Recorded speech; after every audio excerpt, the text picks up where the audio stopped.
Hey guys, today I'm going to show you how to fix no service on iPhone. First of all you have to do is open your iPhone settings. From here, you have to click on mobile data.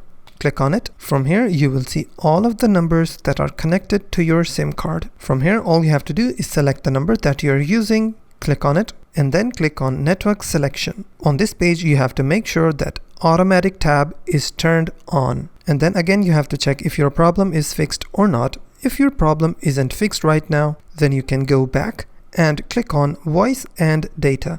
Click on it. If your voice and data is set to 4G, you have to make sure to select it to 5G.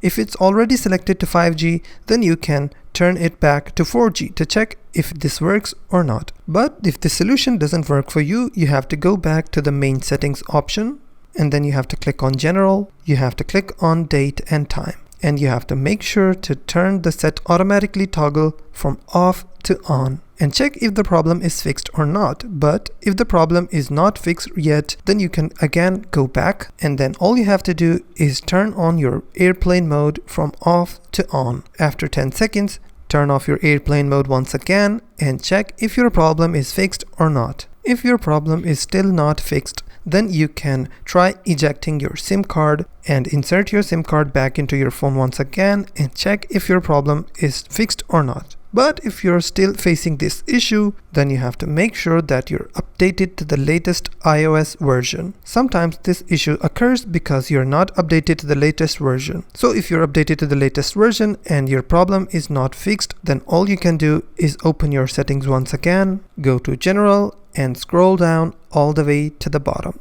From here, you will see an option called Transfer or Reset iPhone. Click on it, click on Get Started, and from here you have to select the option Reset Network Settings, and you have to reset all of your network settings to make it refresh and check if your problem is fixed or not, and hopefully your problem will be fixed. And that's how you can fix no service on iPhone. If you find this video helpful, please hit the like button and don't forget to subscribe.